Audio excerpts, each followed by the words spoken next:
মাননীয় সংসদ নেতা সদর অনুমতি ক্রমে তার পক্ষে আমি নুরে আলম চৌধুরী বাংলাদেশ জাতীয় সংসদের চিফ হুইপ প্রস্তাব করছি যে গণপ্রজাতন্ত্রী বাংলাদেশের সংবিধানের ৭৬ অনুচ্ছেদ অনুযায়ী জাতীয় সংসদের কার্যপ্রণালী বিধির ২৪৭ বিধি অনুসারে ২৪৪ বিধিতে বর্ণিত কমিটি নিয়োগ, কমিটি গঠন ও কমিটির দায়িত্ব পালনের জন্য নিম্ন উল্লেখিত সংসদ সদস্যগণের সমন্বয়ে দ্বাদশ বাংলাদেশ জাতীয় সংসদের সরকারি প্রতিশ্রুতি সম্পর্কিত কমিটি গঠন করা হোক।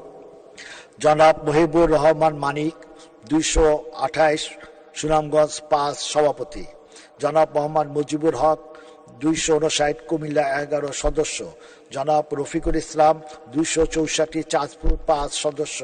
জনাব কামাল আহমেদ মজুমদার ১৮৮ ঢাকা ১৫ সদস্য। জনাব মোহাম্মদ শফিকুর রহমান ২৬৩ চাঁদপুর ৪ সদস্য। জনাব ওমর ফারুক চৌধুরী ৫২ রাজশাহী ১ সদস্য। জনাব AKM মুস্তাফিজুর রহমান ২৫ কুড়িগ্রাম ১ সদস্য। ধন্যবাদ মাননীয় স্পিকার।